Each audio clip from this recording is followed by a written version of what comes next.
Good evening, everyone. It is 6 o'clock, so we're going to go ahead and start. Yeah, welcome to our second session. Sorry if my voice is a bit scratchy. I've been having flu issues this week. But yeah, so my idea for this session is just to, obviously chat a bit in the beginning, see how things are going. And then I wanted to just briefly introduce assignment 1. Okay, I'm not going to go into a breakdown of each question in depth because that is reserved for the NSS session.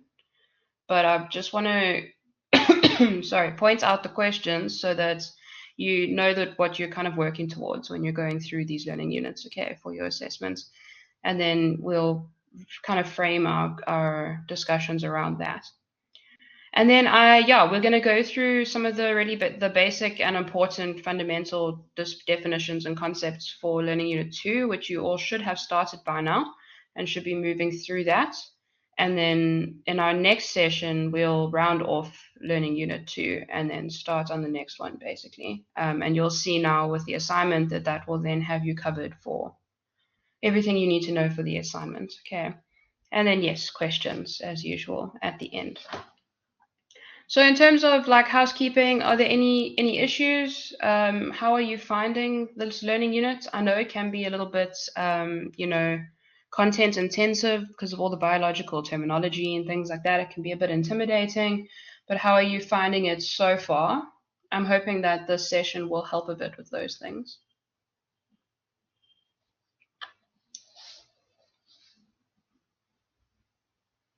Does anyone have any feelings they want to share? It's okay.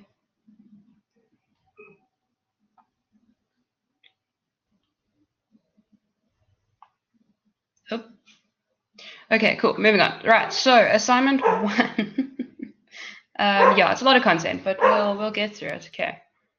Alrighty. So assignment 1 is due on the 7th of October, so you do have quite a long time still. Sorry. I just do know that some of you are, obviously there's anxiety and things, and we want to start as soon as possible. And technically, you can absolutely get a start on it in the meanwhile. So I just thought let's introduce it, let's chat about it, we can demystify it a bit, and then you can proceed in your own time with it then. And so then we will pick it up again specifically, and then I'll go through, really the explicit requirements for each question and things like that, and how it will be graded, so you know everything on the 11th of September, okay? So that's the session after the next one. And then you still have like 3 weeks to submit, so a nice amount of time, right? Okay, cool. So just some important things with this assessment. You do need to use additional research and resources outside of your textbook. The questions are quite specific when they say 2 or more credible academic sources outside of the textbook. So just do bear in mind that that will obviously contribute to your grade if you don't use enough credible sources, that kind of thing.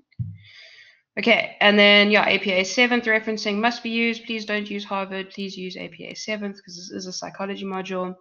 And then, okay, so you've been given a page count as opposed to a word count, which is interesting because you usually get a word count, but it's fine. So this is, and good question, Rebecca. So when it comes to formatting, right, this means that you must use the same formatting. So you can't make the margins tiny and your font tiny to try and cheat the page limit thing, okay? You're still going to get marked down for that. So you must use, I think you can use Arial or Times New Roman, whatever it says in your assessment style guide, you must follow that, okay? And then usually it's 12-point size. And often you can, it either says 2 line spacing or 1.5. I will accept 1.5. I think that's a normal human amount of line spacing. Smaller than that is a bit too narrow when it comes to feedback and marking and things. So you can use 1.5 line spacing and font size 12, okay? Those are the requirements, and I will again obviously emphasize that again for the NSS session. But just so if you are getting a start, that is important to keep that regular, obviously, because it can influence the amount of pages that you end up with. Quite significantly, the difference between 1.5 and 2 line spacing even can be up to a whole page, okay? And then you must use the normal margin spacing for the margins, whatever the default is. Okay, so yeah, don't make those narrow.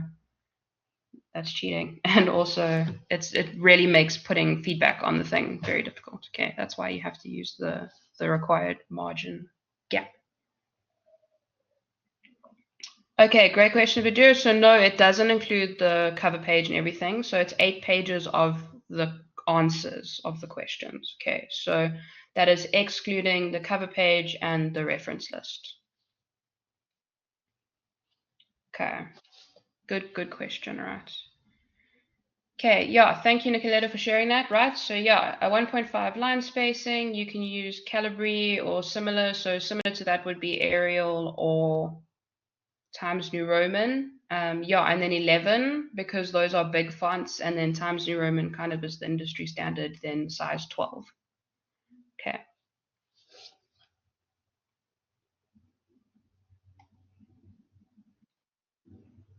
Awesome. So yeah, let's just briefly chat about the questions quickly. All right, so there are 3 questions, and they are kind of long answer questions. So, and I think this is actually a really lovely assignment, to be honest. I think this is really testing a nice amount of knowledge and your ability to apply theory. Okay, so and they do definitely start off from easy to more difficult. Okay, so the first question is very simply kind of a really standard summary of Freud's stages and Erikson's stages, and then you need to highlight one way in which their theories are different in comparison. So really not a huge amount being required of you there for those 30 marks, okay? It's really testing, obviously, your ability to understand the stages and the theories and how they work, and then communicate that in your own words. Sorry. Okay, so yeah, you need to do that. Obviously, your textbook is a valid resource here, and then I would say, I don't think it actually specifically says you have to use extra resources, but if you do, they have to be credible journal articles, okay, or other textbooks. So yeah, very simple then. We'll unpack it obviously as we go along. I'll do a little, I want to do in next week's, not next week, the next week, our next session together, I'll do a little comparison of the theories, okay, just to make sure that everyone is on board with the stages and how they work, all right? Yes, I will. So what I do is I embed the slides because I use Canva, and we're actually discouraged from sharing slides because it really honestly does just discourage reading. So I'll embed them so you can make notes from them basically, but you won't be able to download the slides. Okay, it's my middle ground. All right. Okay, so question 2 is also a very classic example. I even remember I said in the first session that this is always an assessment question. So the second essay you have to write here out of 30 marks as well is the nature versus nurture debate. Okay, but what's quite cool is you've been given a TED talk to watch. Okay, I'm not going to play it now or anything. We'll chat about it in our NSS session, but it's there in the assignment brief. And what you have to then do is unpack this nature versus nurture debate. So what is it? Give context, okay? And then use examples and arguments made in the video. Okay, so this is like one example in your life where there's an exception to the credible resource thing, because technically a video is not a credible academic source, but you're using it as a source for a case study in this instance, right? So you must then reference the video when you speak about it. And it's asking you, it's almost like a comprehension, right? They're asking you to use examples from the video to highlight your points in your essay. And you must use 2 or more, but at least 2 credible academic sources, excluding your textbook. Okay, so on top of your textbook. So you should have at least 3 credible academic sources in this question alone. No, so what is meant by a credible source is that it's peer-reviewed, right? So only published textbooks and journal articles are considered credible academic sources. Even if the video is by, you know, Erikson himself, it's still technically not a credible academic source for citing in an assessment. Okay, so yeah, it's not necessarily about who wrote the source, although that is a large part of it. It's just that it's not a peer-reviewed and verified source, because technically anyone can make a video about anything, right, and claim that they are whoever they are.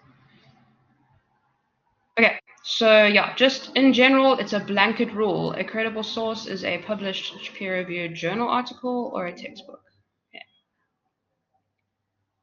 So that's that question again. Also nice, really quite simple, and a chance for you to flex your application skills to a given example. Okay.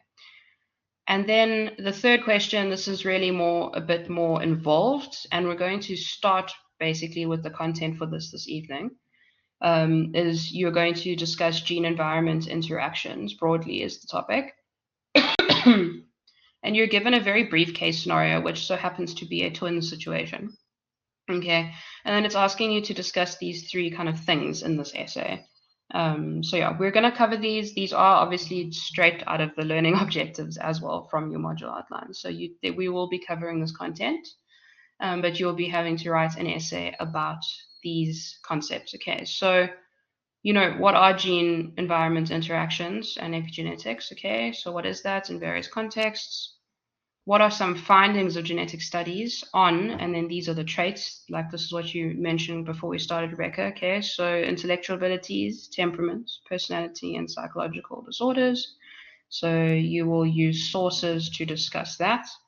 And then, yeah, you also must touch on the controversies surrounding genetic research, which is really interesting, obviously, and there's quite a lot of that going around. So there are plentiful sources for you to use on the internet. I will provide one or two just to get you kind of started so you can see the type of articles you need to be looking for closer to the time. Okay, I'll upload them when we do our NSS session. But that is your assignment in a nutshell. And very importantly, especially for these last two questions, you have to use at least 2 credible academic sources outside of your textbook. Okay. Listen, for this third question, you're going to need more than 2 sources. I can tell you that as a fact, right? If you're probably going to be using at least 5 for that question to cover it fully. Okay. Are there any more questions about probably more just about the kind of structure and things of this assignment? Yeah, but really just the point is to get you thinking along these lines.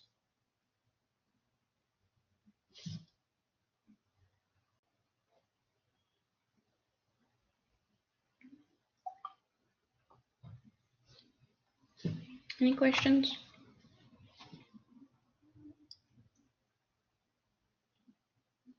I did manage to print this assignment instructions to PDF from the Word document, and I've put that in more resources, so you can access that as well.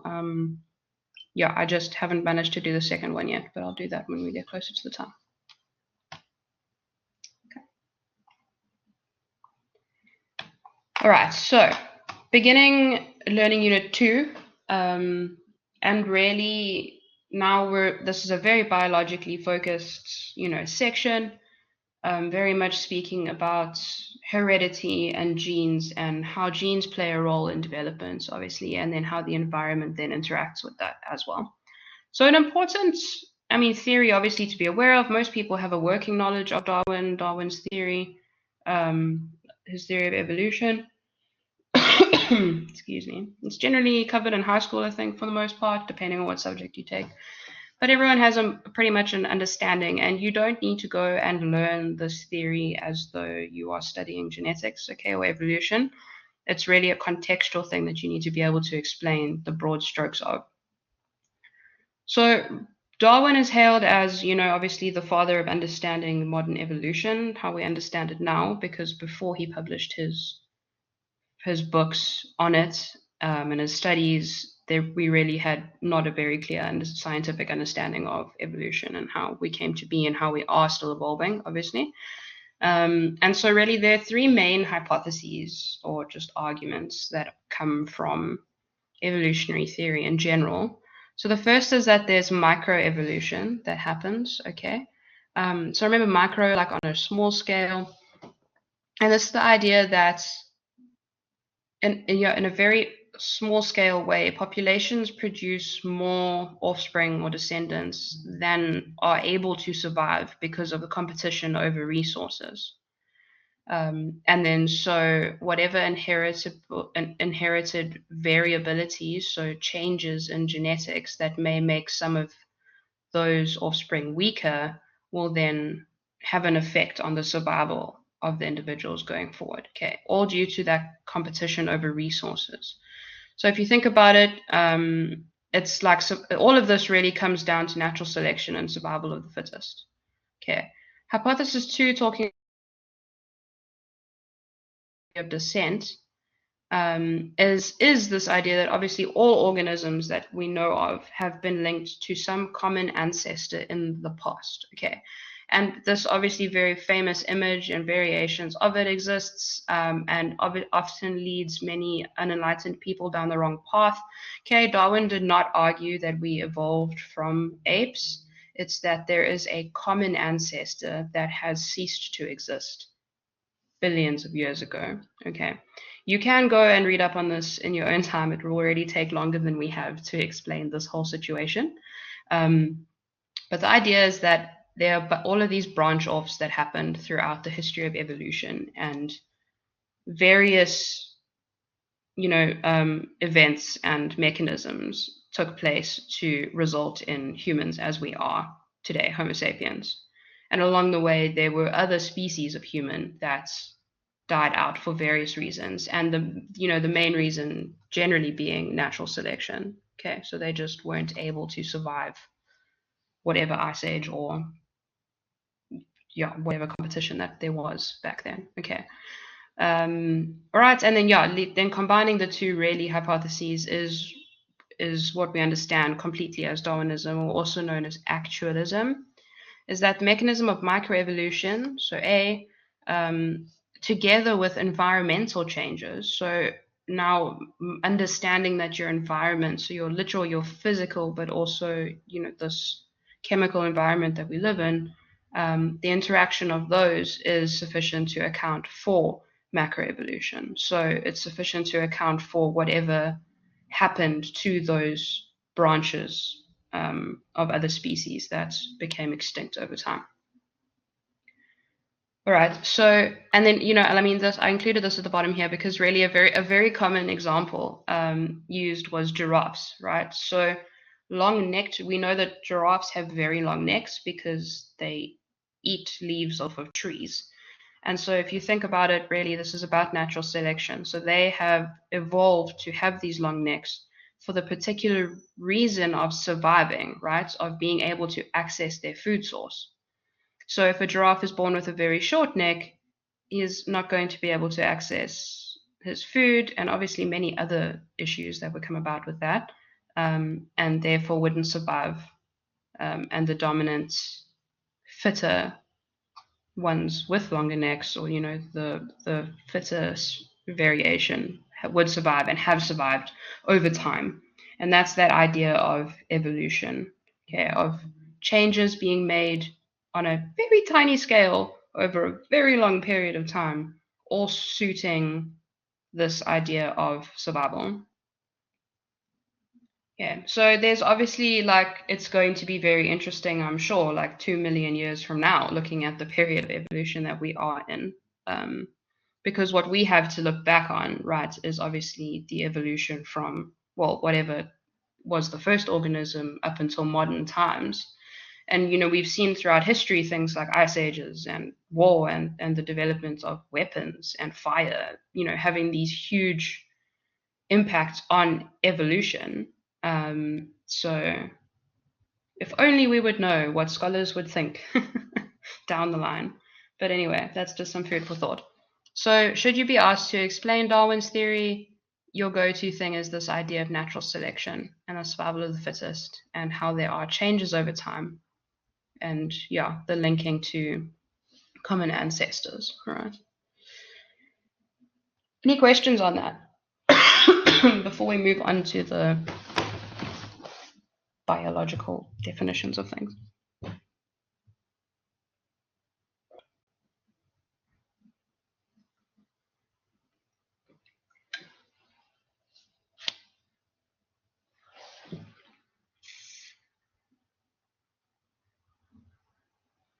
No questions?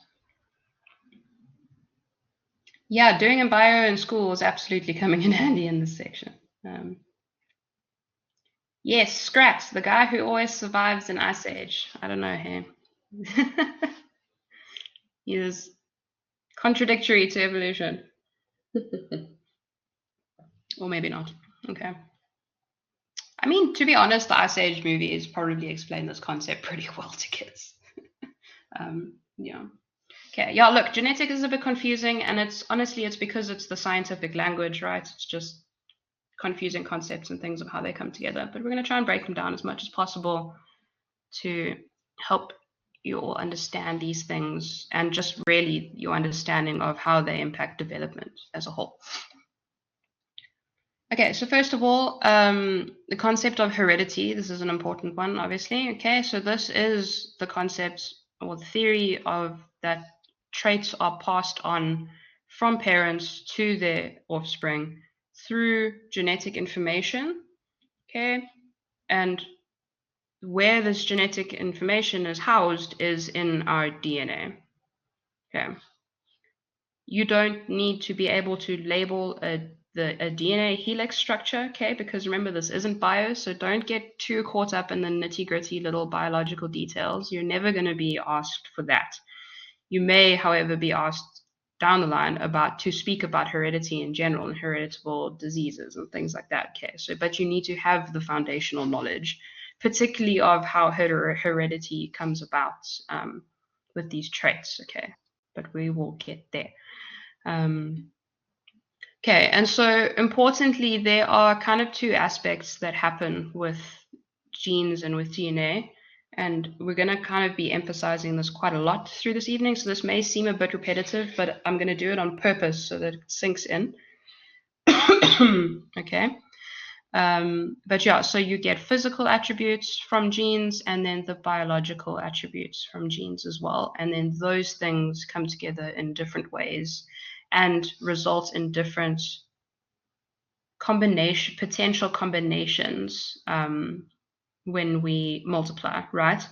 And this is also like on a side note. Oh, this is interesting. I should have made a slide about this next time. Never mind. Everyone ignore my little side note. I was just thinking about like incest and how that messes with genetics. Okay, anyway, so heredity is very much the reason why we resemble our biological parents in whatever way. It is because of that passing down of genes, okay, and the mixing thereof. All right, so, okay, first of all, we need to know what a gene is, okay, in order to even start this conversation. So a gene is a piece of what we know of as DNA, right? So when you say DNA, you probably get some kind of picture of this twisty thing called a helix. It's a helix structure, but obviously this is a tiny microscopic cell that you are made up of. But a gene, so your DNA is made up of many sequences of genes, okay? And so a gene is a particular sequence or code of this information. Of cells. Okay, and everyone has unique DNA. Okay, we know this. There has yet to be an instance of identical DNA, and this is where the twins start coming in. So twins that can even look exactly the same will still have different DNA profiles. Okay, just about every procedural criminal detective show in the history of media has done an episode at some point with an evil twin. Yeah, basically everyone has unique DNA, okay, and this is because of all of these different ways and combinations that genes come together. Right, so your genes are what house the information that make traits come about. And what we mean by a trait is very simply the physical traits, like your eye color, the shape of your eyes, your hair color, yeah, biological sex, height, literally everything, okay? Those physical attributes are called phenotypes. Okay, I'm going to move on to that definition in a second. Okay. But yeah, so basically genes are transcribed and translated by the cell, and they end up making proteins in your body, and proteins are what make the physical, visible things happen, okay? But again, even that is a biological level that is not necessarily important. What's important for you to remember is that genes are a piece of your DNA and they house particular sequences of information that manifest physically. Okay. So this little thing here, genes are just like words. Okay, it only has meaning when the correct letters are used. So just there are often lots of jumbles and different combinations of genes. We still don't know actually most of what genes are, what they do. We've only been able to identify really a small amount of genes in DNA sequences that have led to us being able to predict certain diseases, which is very useful, or at least predict the possibility of developing a disease. And one of those is Alzheimer's. Okay, so they've been able to isolate an Alzheimer's gene, but they still don't know, obviously, exactly what makes it happen, just they can detect the presence of it. So you can go and get tested. I'm sure it's massively expensive, and whether you want to know or not is an interesting ethical debate for another time. Okay, so another cell you need to be aware of that are housed inside of genes. Okay, so genes are made up of these cells called chromosomes. You've probably heard the word chromosome before, more likely relating to sex chromosomes. So you're familiar, females have XX chromosomes, and it's all to do with the shape of the chromosome, and males biologically have XY chromosomes. Okay, that is that difference. But overall, humans have 23 pairs of chromosomes, so altogether 50, what is that? 26 times 2 is, 52 chromosomes. Okay, so that is, no, that was wrong. 46. Okay, I'm sick, leave me alone. It's not maths lesson. All right, so yeah, we have 46 chromosomes that are in 23 pairs. Okay, scientists have been able to isolate these pairs and associated various things to them, but again, you absolutely don't need to know that. Okay, just importantly, chromosomes are inside your DNA and they have a large influence on what happens with our genes. Okay, specifically when things go wrong with chromosomes, and that's how we end up with heritable disorders or inherited diseases, and we are going to speak about some of those now. Okay, so where this goes wrong is why I put this picture of fertilization here, is when fertilization occurs. Okay, we're going to cover this probably a bit more later on in a later learning unit when we do prenatal development. But really, it's during fertilization where the nuclei of the sperm and the egg cell fuse and then create the new DNA of the baby, or of the zygote. And that's when, if things go wrong, that's where things go wrong initially with chromosomes. So super not preventable. Okay. All right, so earlier I said the word phenotype. So there are two of these things, and this all comes down to types of genes and their expression. So you have genotypic features or genotypes. And how you remember that, I just drew on the slide earlier, is the gen. Okay, so genes, remember that. That's the biological differences. And they're the individual differences that make your DNA different. Okay. And then the phenotypes, this is the physical expression of these genes and these differences. So like these things we were speaking about earlier, like hair, blood group, eye color, height, length of toes, all of that stuff is the physical manifestation of the genotype. Okay. And then obviously we all have very varying genotypes, which makes a lot of varying phenotypes, etc., etc., etc. We're all unique snowflakes. Okay. Yeah, that is that difference there. That's important. Okay. Right. Now, moving on to traits. Okay, so when I say traits, look, you've encountered the word traits in psychology before with personality theory, kind of the same concept, but we're speaking biologically now. Okay, so we have what are dominant traits and what are recessive traits. So if I say the word dominant to you, what comes to mind?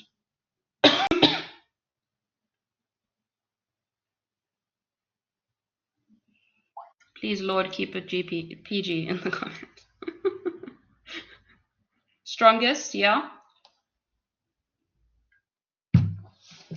Yeah, okay, yeah. So the one that's mostly there and the strongest one. So correct. So if you have, I don't know, two rhinos fighting, the dominant one would be like the strongest one, right? And that would take over. And then what is a recessive trait is the one that's, I suppose you can think of it in terms of stronger and weaker. So for a recessive trait to be expressed, and there are various things that come with this, is that a particular set of circumstances needs to happen with your gene construction, in that both recessive alleles need to be present for the recessive trait to come out physically. Okay, I'm going to go through an example that will help make this make sense. And then, but a dominant trait, only one allele needs to be there, like only one pair of chromosomes needs to have that specific dominant trait for it to be expressed. I say keep it PG.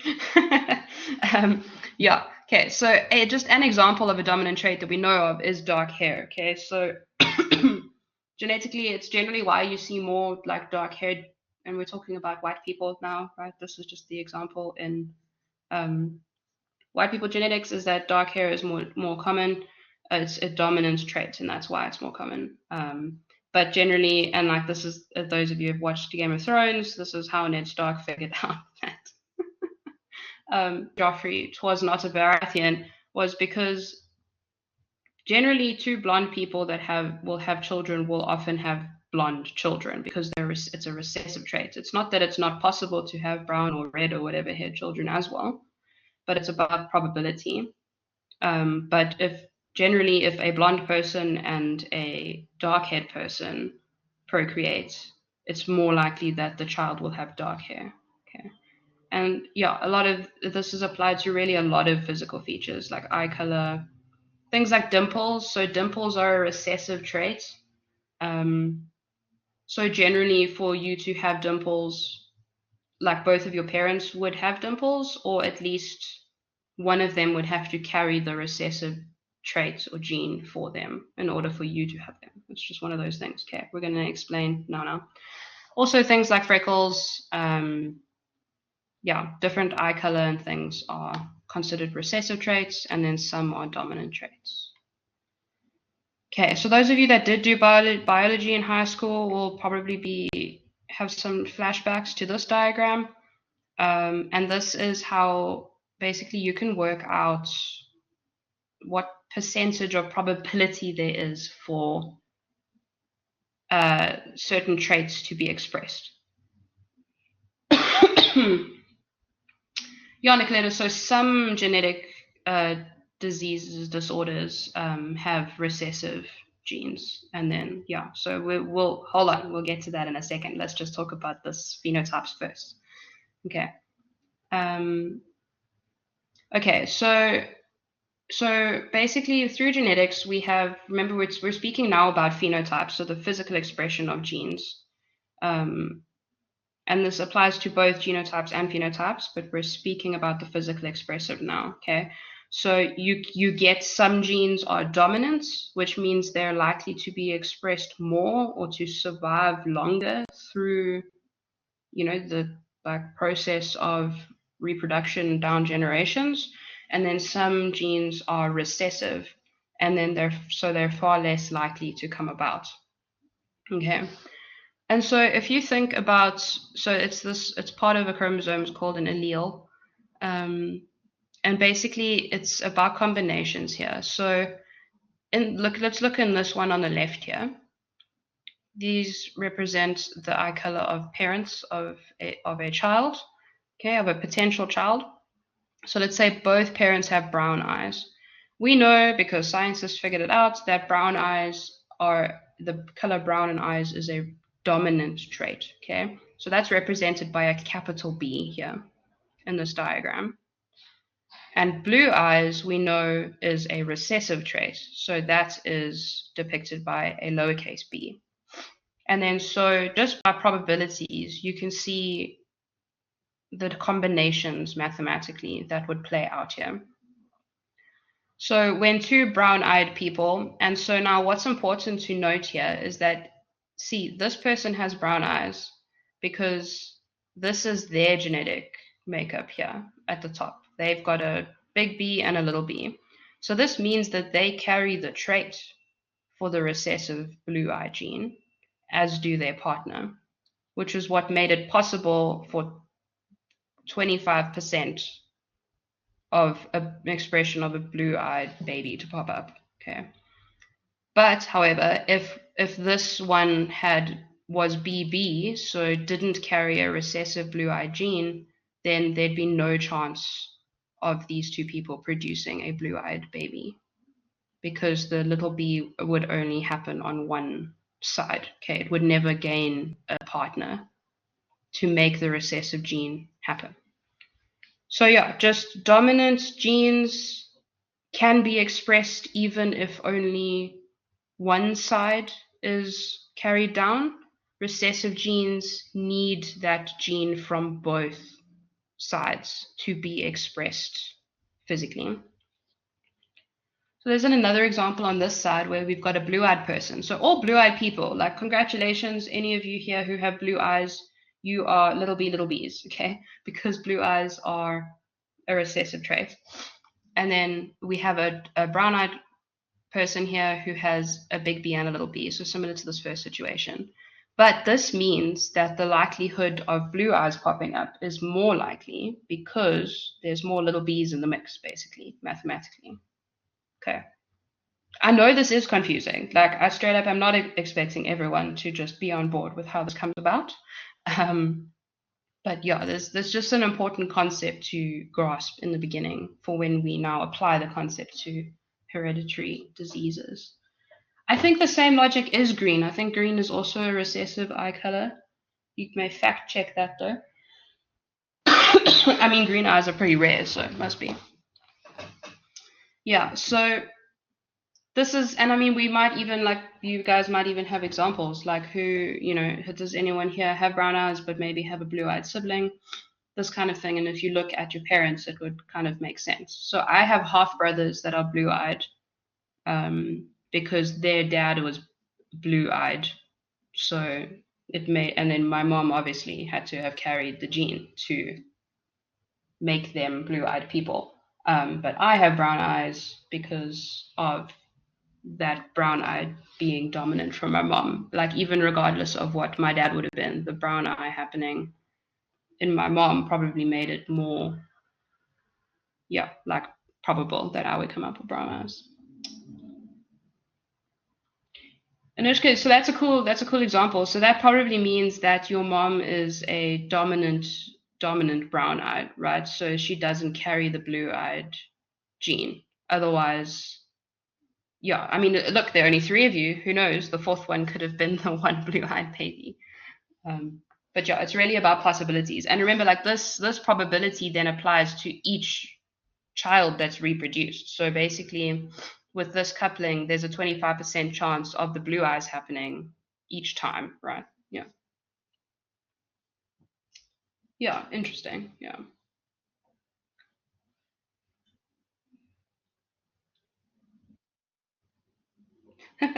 Interesting, Nicoletta. Yeah, so you must have carried that green eye trait down from who knows how far back. And then, yeah, obviously, yeah, your boy's dad has the green as well. They don't even have to be, yeah, applied. So very rare for green to come out.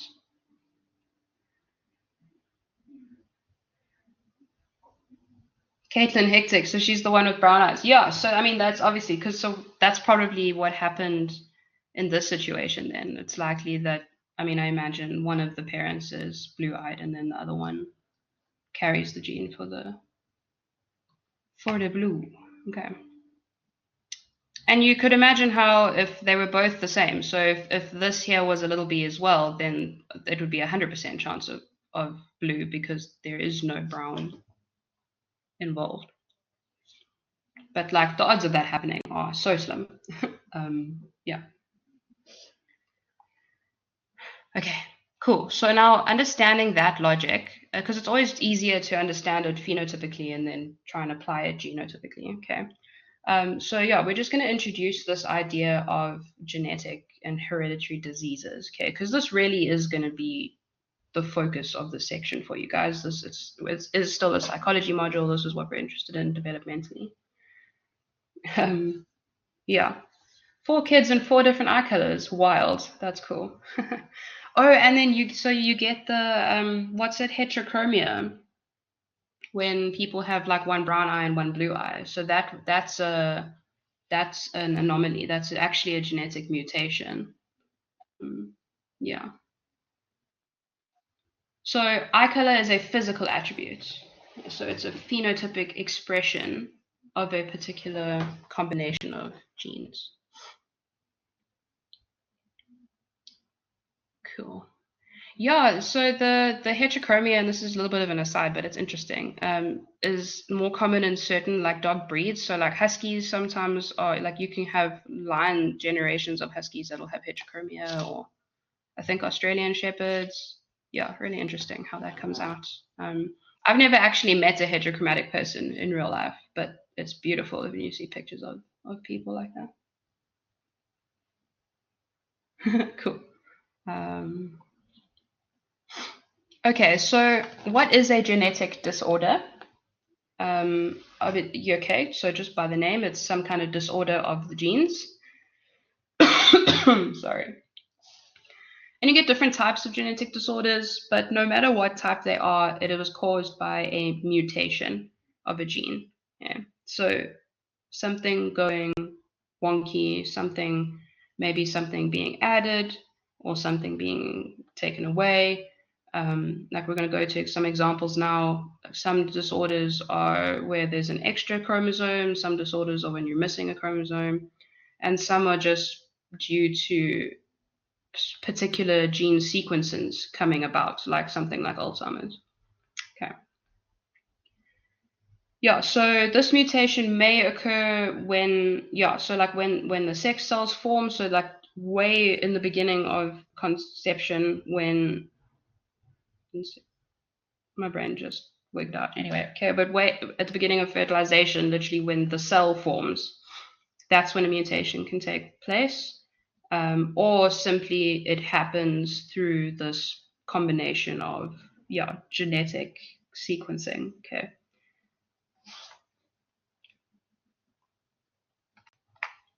All right, so these are just some of the notable genetic disorders that you've likely heard of. Most of these, I'm sure. And the ones that come out that are immediately obvious in childhood. Sorry. Okay, so we have Down syndrome. I'm sure everyone knows what Down syndrome is by now. But yeah, so there's a little picture of a little Down syndrome girl here. So there are often intellectual disabilities with Down syndrome, but it's physically notable by wider set eyes, the flatter bit between eyes. I think there's a ratio thing with the eyes and the nose and the mouth. Yeah.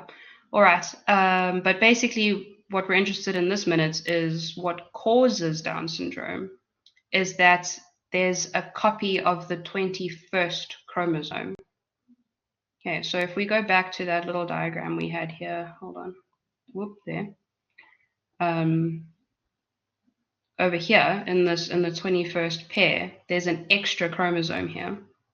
Okay, and that is the mutation that causes Down syndrome. So that is how, because they figured out that that's what that is, that's how they're able to do that test for it in utero. Okay, so they take a little sample of the baby in utero's DNA and then analyze it, and obviously to see if there's an extra chromosome, and then you'd be able to tell if the developing fetus has Down syndrome or not. Okay. Most people, look, it's a fairly dangerous test as well, because it's invasive, so it can have consequences. So a lot of people choose just to not do it. Again, that's another interesting ethical debate for another day. Yeah, blood work, that kind of thing now, which is cool. Yeah, it is super expensive. Yeah. All of these specialized genetic testing things are hugely expensive. Yeah. So Down syndrome, because it is a chromosomal disorder, I think the current literature is saying that it could be either, like it can just happen randomly, but there is a genetic component to it as well. It is hereditable because remember, when you make a baby, you're copying those genes over in various ways. So there is a high likelihood that that would happen again. Yeah. But it does just really happen randomly sometimes. And yeah, there's no like salient theory on exactly what makes it happen.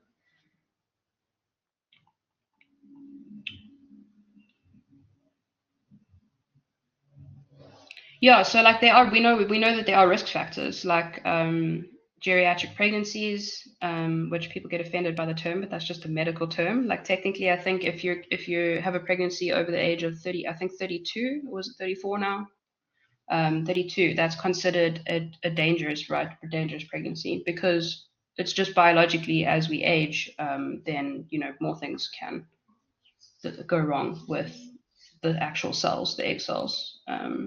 Because remember, women stop producing egg cells at some point, so they do like it's possible that they start to change over time. It's not 100%. Obviously, it's still a rare disorder. It's not, I mean, people have pregnancies at 46 still, and the babies come out perfect. It's not. It's really a random, yeah, occurrence. Okay. And that kind of logic applies to pretty much all genetic disorders, really.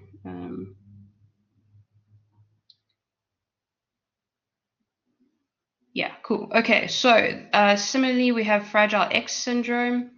And so this is called that because there's a little fragile bit on the tips of the X chromosomes. And that's, yeah, what causes these physical features. It's generally large foreheads, intellectual disabilities, and large ears, so like disproportionately large ears. And that's how you can spot that generally because of the large forehead, closer set eyes as well. Yeah, and that's that disorder. Cystic fibrosis is dreadful. It's a mutation, and it's responsible for, it affects the cells that form the airways in your lungs. And yeah, so when that mutation happens, it messes with the lining of your lungs, and basically it makes the airways in your lungs more mucousy, which makes them more subjected to bacterial infection and things like that. So it's a very debilitating disease. Generally, these children can't breathe properly, and often don't survive into like late adulthood. Obviously, as medicine has advanced and things, it's much better outlook now. But a lot of the time, they actually end up needing lung transplants.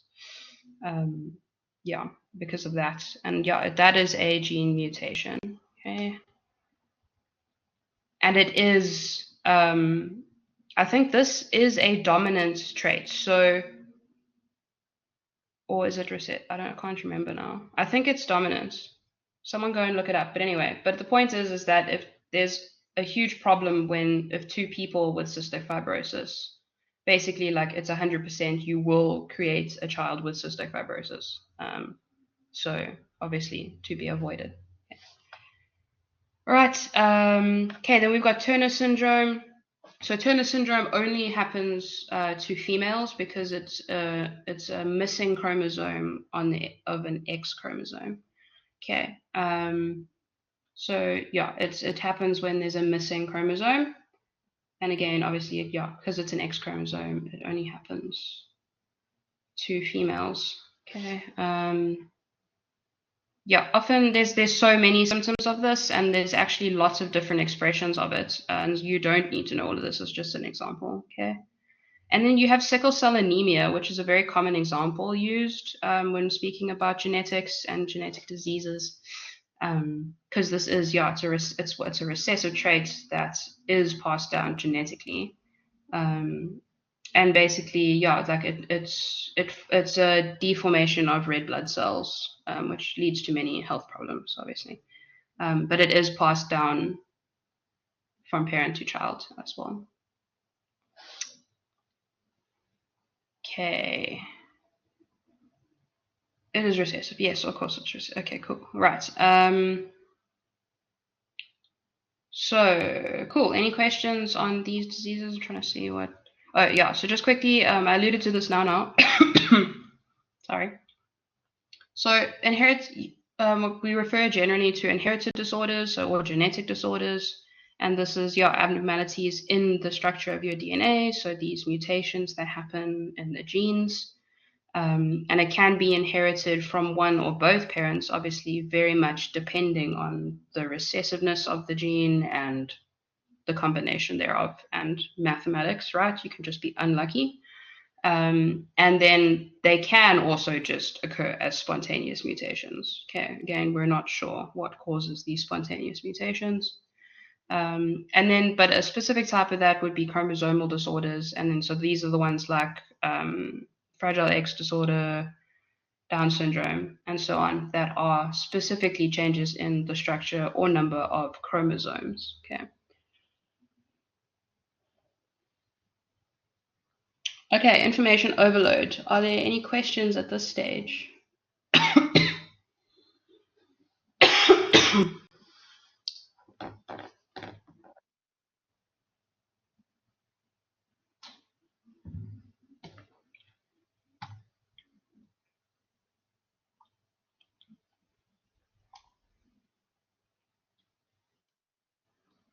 Cool. So I think we will end off today, and we'll pick up pretty much where I thought we'd end off today, but we'll pick up with introducing the environmental influences next time.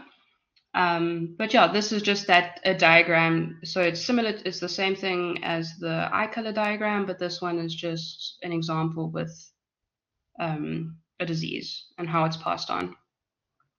So yeah, we just look at this example for a bit. So there are different examples here. So just look at the key. So their feet is what indicates whether they have the defective gene or not. So just that's what that's represented by. And then if they have a colored in head, that is if they are a carrier or not. Okay, so yeah, if we're looking at recessive hereditary diseases, remember recessive means that for it to be actualized, so for it to come about, then both recessive traits must be expressed from each side. And so you can see basically the idea of the whole example is that if both parents are carriers, it increases the likelihood of producing an affected child. But if one of the parents is not a carrier, then you can't pass on that disease, right? Like you can make children that are carriers, but it won't be expressed as an affected child. Okay? So if we're talking about sickle cell anemia here, let's say, okay, so the mother in this instance is super genetically normal in this instance, doesn't have the carrier, but the father is a carrier for the gene, and it's recessive, so it's only expressed on half of their genes because that's what makes them a carrier, right? Otherwise they'd be affected if it were both. And then so basically there's a 50% chance there of a child being a carrier for the disease. They could end up 50% also being, it could be cut out of the genetic line at that point, and they could just be non-carriers. Yeah, but if both parents are carriers, there is a 25% chance that the child will be affected by whatever disease that is. And so this can obviously be very scary for expecting parents that discover that they are carriers for some kind of genetic disease. Like we may be walking around and I have absolutely no idea. I mean, I have no idea if I'm a carrier for any things. And so it's inherently quite a scary concept. Yeah, when thinking of having children, is that, yeah, not knowing if you or your partner is a carrier for something, and then not knowing, obviously, then if it could come out. But there is still, you know, a 75% chance that it wouldn't. Okay. Awesome. So that's, yeah, that pretty much brings us to the end of this session. I'll hang out for some questions, but otherwise, thank you for coming. Thank you for engaging and listening. I know it is a lot of information, but obviously I'll upload this recording and you can always refer back to it, and I'll put the slides up so you can make your own notes from them as well. Awesome. Thanks, guys. Okay, yeah, any questions about anything? Yeah, I'm here to answer them for the next 4 minutes, and then I do have to run.